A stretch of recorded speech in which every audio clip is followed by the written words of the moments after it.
anunsyo ni Pangulong Marcos Jr. ay sakto ho. Ang ganda ho ng timing dito po sa naging pahayag ni Senator Joel Villanueva na kapag siya raw po ay ipinatawag o nagkaroon daw po ng special session at nagpatawag ang Pangulo, ay siya raw po ay handang humarap sa nasabing special session. So, eto na ho, mga kababayan, yung inaantay ng lahat. Na kung saan ay talagang formal na po ito hong paglipat bakuran ni Senator Joel Villanueva.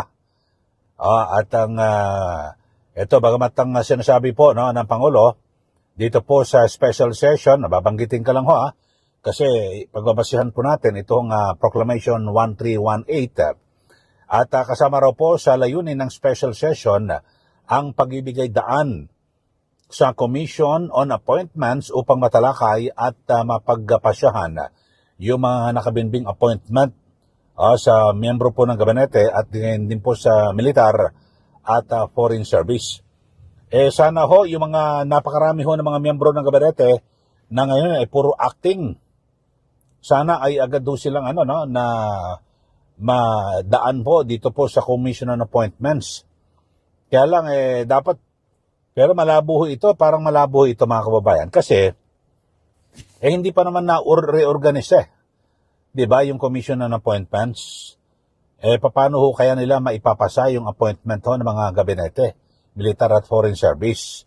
Sa akin pananaw, mukhang ginamit lang ho ito na bihikulo para magkaroon po ng special session at formal na pong nailuklok yung bagong mayorya. At mawala na rin po ang question kasi sa ngayon ay hindi po maiiwasan na talagang marami pong nagtatalo-talo at marami po ang kumikwestiyon sa legalidad po ng nagpapakilalang bagong mayorya ngayon dito po sa Senado, di po ba? Kasi talagang lahat po ng mga tinatanong ko ng mga ng mga abogado na wala pong kinikilingan o wala pong kulay politika, maliwanag daw po sa saligang batas na ang basihan sa pagbilang po ng mayorya o may quorum sa 24. So kung 24 sila, hatiin mo sa dalawa, 12-12 plus 1. So dapat 13 ho, mga kababayan, yun po yung quorum. Ngayon 12 lang ho sila So wala pong 13. So ito at least para maging formal na po at sabihin natin, maging legit o lehitimo at legal ito hong bagong mayorya na pinangungunahan ni Senator Wing Gatchalian. Ito na, nakapag-recruit na sila ng bago. Nung una, yung si Senator Chis Escudero naglipat bakod. Tapos ngayon, ito pong si Senator Joel Villanueva.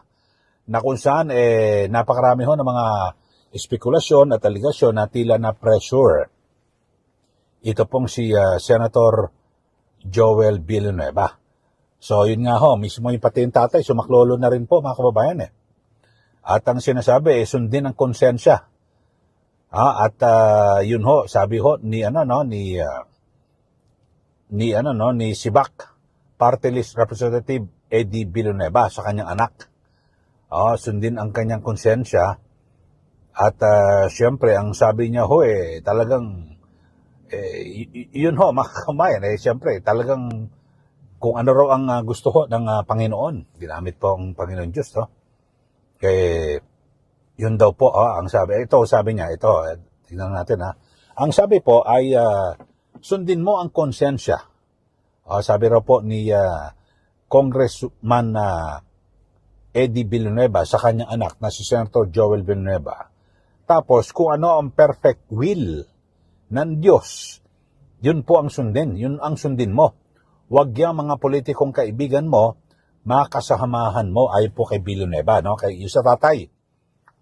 So parang binibigyan katwiran niya po yung nakdakdang paglipat po ni Senator Joel Villanueva dito po sa bagong mayorya na yung tinatawag na Gatchalian Block. So magdesisyon ka kung ano ang gusto ng tao sa politika, sundin mo kung ano yung gusto ng Diyos sa buhay mo at yung ang dapat na manaig. Ano ba gusto ng tao? Marami rin tao na gusto manatili ka sa iyong posisyon Bagamat meron din, di ba? Ewan ko lang ho, mga kababayan, parang binibigyan katwiran na lang ho nila. Ito. Pero nauna dyan ay naglabas po ng pahayag.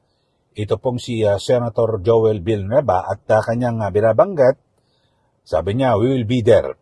Kapag nagpatawag daw po ng special session, si Pangulong Marcos Jr. ay dadalo raw ho siya. Siyempre, ang mga espekulasyon mga kababayan na yung kanyang pagdalo ay nangangahulugan ng tuluyang paglipat ng bakuran. Di po ba? At kanya nang iiwanan itong bloke ni na Senator Alan Peter Cayetano. Yun ho. At kaya naman, hindi po may alis yung iba't ibang mga espekulasyon na pressure o kung naman para gustong maligtas sa kaso at wag makulong ito pong Senator Joel Villanueva. Pakinggan ho natin yung kanyang pahayag ni Senator Villanueva na kung saan ay kanyang ipinaramdam na po yung kanyang paglipat bakuran. Ito ho, panoorin po ninyo yung video message mismo mula po kay Senator Joel Villanueva. Sa pagkakataon po na magkaroon ng special session, tutuparin po natin ang ating sagradong tungkulin sa ilalim ng ating saligang batas. We will be there. Una po, maghahain tayo ng resolusyon para matiyak na may sapat na pondo para sa relief, rehabilitation at muling pagbangon ng mga lugar na tinamaan ng lindol sa parte ng Mindanao. Kailangan pong malaman agad ng mga ahensya kung ano nga po ba at gaano kalaking tulong ang kailangan ng bawat komunidad at pamilyang Pilipino. Pangalawa, isusulong po natin ang mga pinakakailangang mga panukalang batas, lalo na po yung mga panukalang nasa huli na at ikatlong pagbasa.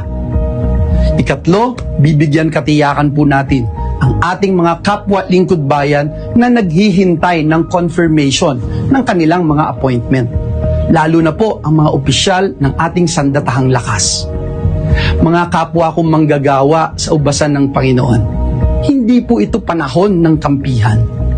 Kapag may kababayan po tayong nangangailangan, tungkulin po nating tumugon at maglingkod. Noon hanggang ngayon, klaro po sa atin, klarong-klaro po sa atin ang dahilan kung bakit tayo narito bilang lingkod bayan. Klaro po sa atin kung bakit tayo ay dinala ng Diyos sa posisyon na ito. Tungkulin po nating protektahan ang ating institusyon at unahin ang kapakanan ng ating mga kababayan. Higit po sa lahat, patuloy po tayong maninindigan para sa Diyos at para sa bayan. Yun po ang pahayag ni Senator Joel Villanueva at kanya hong iniisa-isa yung sinasabi na mahalaga raw po at kanyang tungkulin na dumalo dito po sa special session at bilang mandato raw po sa senador sa kanyang trabaho at para maaksyonan daw po yung mga panukalang batas na nabinbin at yung kanyang narinig na rin ito kay Senator Chis Escudero natigilan na ang away. Ayun. Yung talagang trabaho na raw po. So, yun lang ho. Kaya lang, ang kaibahan lang ho nito, yung kay Senator Chis Escudero, biglang lumutang po, di ba, sa sesyon. Ito naman, medyo matagal-tagal, nagpahaging-haging. Tapos, at linggo, nagpakalat ho ng video message, may mga kumalat na, yun na, nagparamdam na siya po ay sisipot sa special session. At alam mo naman natin, kapag nagkaroon po ng special session at muling nabuo na yan, ay pwede na ho nilang balangkasin at yung reorganisasyon ng liderato ng Senado, di po ba? At siguro, i-reorganisa nila yan at siyempre, nakuha na sila ng 13 na kung saan yan po talaga yung tunay at lehitimo na mayorya at may quorum dyan po sa Senado, di po ba? At least, wala na silang question. Pero ako, pananaw ko rito, dapat maglabas pa rin ng desisyon dito ang Korte Suprema, magbigay sila ng para ng mga panuntunan at magiging basihan para po sa mga susunod na hindi pa pwedeng 12 lang. Dapat ho 13. Ang liwanag po sa ating saligang batas at maging sa panuntunan po ng Senado, ito ho, sa Rule 2 ng Senado, ito at ang pinagbasihan din, hango ho ito sa 1987 Constitution. Ito, Rule 2, Election of Officers, Section 2. Ang sabi ho rito, the officers of the Senate shall be elected by the majority vote of all its members. So lahat po ng kanilang miyembro, 24 ho sila. So majority, 13. O 12-12 kalate, plus 1, 13. Ganun ho ito mga kababayan. Nakalagay ho ito Elected by the majority vote of all its members should there be more than one candidate for the same office. So yun ho mga kababayan. Tapos yung mga officers na ito, yung Senate President Pro Tempore, Secretary at Sergeant at Arms. So yun ho mga kababayan. So maliwanag po ito. At least magiging legit na po kung tuluyan na po yung paglipat ni Senator Joel Villanueva dito po sa bagong mayorya. Para wala na po na iringan at di ba, kung ano-ano man ang mga pahayag patungkol ho sa iba't ibang mga usaping dyan po sa Senado. So yun lang naman po mga kababayan at least narinig nyo yung pahayag ni Senator Joel Villanueva. Ginamit pa ang Diyos. At ako masabi ko mga kababayan talagang kanya-kanya lang ho ng mga pahayag at kasi ito pong si Senator Joel Villanueva graduating na ho ito. Ito chinek ho natin Siya po ay naging senador noong 2016 hanggang 2022. Yun ho. Tapos 2022 ay na-re-elect po siya. So ang kanyang termino ay 2022 hanggang 2028. Tapos hindi na ho siya pwede na tumakbo muli na senador. So, dalawang 2 consecutive terms lang po ang pipwede. So, ibig sabihin, wala na. Kahit na sabihin natin na masira po yung kanyang pangalan rito, di naman na siya tatakbo senador sa 2028. Mga kababayan, ganyan ho talaga. Pero sabi naman po ni Senator Alan Peter Cayetano na kung makakabuo ng 13, ito meron ako sabi niya, Senator Alan Peter Cayetano, sabi niya, if it were only a contest for the throne, then let 13 senators choose another Senate President tomorrow. So, yun ho mga kababayan. So, kapag may nakita ho siya na 13 na bumoto sa bagong Senate President, voluntaryo po siyang bababa. Kasi yun po talaga ang basihan 13 po ang kinakailangan na boto para makapaghalal ng ng bagong leader ng Senado. So, yun po mga kababayan ang talagang di ba? Kasi alam niyo naman sa atin dito yung politika yung mga politiko wala. 'Di ba may mga kasabihan nga mga kababayan na 'di ba in politics there are no permanent friends and no permanent enemies. Ano lang ang permanent? Only permanent interest. Ayun. Yung kanilang mga interest. Yung kanilang sarili. Kasi kung saan sila mapapabuti, alam niyo naman yung mga politiko, di po ba dito po sa atin na kapag nagpapalit ka ng administrasyon, kung sino yung nakaupong presidente, lahat ho yan nagsisipormahan at aanib sa mga partido na kinaaniban ng presidente, di ba? Halimbawa, nung panahon ni Ramos, lakas tao, naging lakas NUCD, halos lahat po ng politiko, puntahan po doon. Tapos, nung naupo si ERAP, yung partido ng Masang Pilipino, lahat halos lahat miyembro ng PMP, partido ng Masang Pilipino, di po ba? Tapos si GMA, naupo na presidente, yung Kampi, yun. Basta kung sino nakaupo na presidente, tapos yung kay Noynoy, Pinoy, yung Liberal Party, lahat po, nagsampahan din sa Liberal Party. Tapos yung kay Duterte, yung PDP, lahat po. So matapos po si Duterte, lahat po nagkalasan. Punta naman ho rito kay Pangulo Marcos Jr., yung Partido Federal. So lahat po paro-paro. Di po ba yung mga politiko na yan? Para-parehas yan mga kababayan at kaya nga wala akong permanenteng kaibigan at kaaway dyan eh. Yung kanilang permanente, yung interest.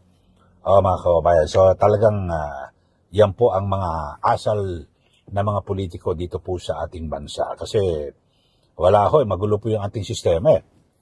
Yung sistema nating presidential, pero multi-party system. Kasi yung multi-party, mga kababayan, yan po ay akma sa parliamentary.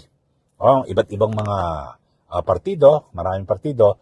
Kasi pag presidential, dapat to two-party system. Maganda katulad sa Amerika, di ba? Yung Democrats at Republicans, yun ho, dalawa lang ho. Bagamat may iba, mga independent. So at least tsaka mas maganda ho, mas matibay sana na magkaroon po talaga ng partido para kahit sinong presidente ang maluklok na presidente, tapos ginagabayan po mismo ng partido, di ba? Kung ano yung kanilang mga polisiya at yung mga plataforma, di po ba? So, yun lang ho mga kababayan, kayo ho, ano masabi nyo dito bago tayo magtapos? Dito ho, may special session, pero ang sabi, para raw aksyonan yung mga mahalagang panukalang batas na nabinben, pero alam naman natin na isa po sa misyon, pangunahing layunin ng special session ay para sa paglipat ni Senator Joel Villanueva. Ganyan po yung mga umuugong na mga balita eh. Yan na po talaga ang mangyayari. At para maiselyo na, 13 na ho yung bagong mayorya. At least sila po ngayon ay legit na po. Diba? Kayo po, ano masasabi nyo rito sa paglipat po ni Senator Joel Villanueva? Lipat bakod. Ang sabi, may mga comment ako, safe na kaya siya sa kaso. Kasi ang parang idinudugtong yung kaso ho mga kababayan, hindi po ba? Dahil sa may mga nakaubang na kaso sa kanya. So, makukulong kaya siya o hindi na? Kung lumipat na, hindi na siya makukulong. So, ganun po persepsyon. Pero, kung lumipat ho siya at nakulong pa rin, yun, mabubura po lahat nitong mga sinasabi na kaya siya lumipat, kinumbinse, kapalit ho ng hindi na makukulong. So, mawawala po yan. Sana, ganun nga ho. Pero alam naman natin na mukhang malabo na ho yan. Talagang baka pasamantala, yung kanyang kaso, nakaparada lang ho.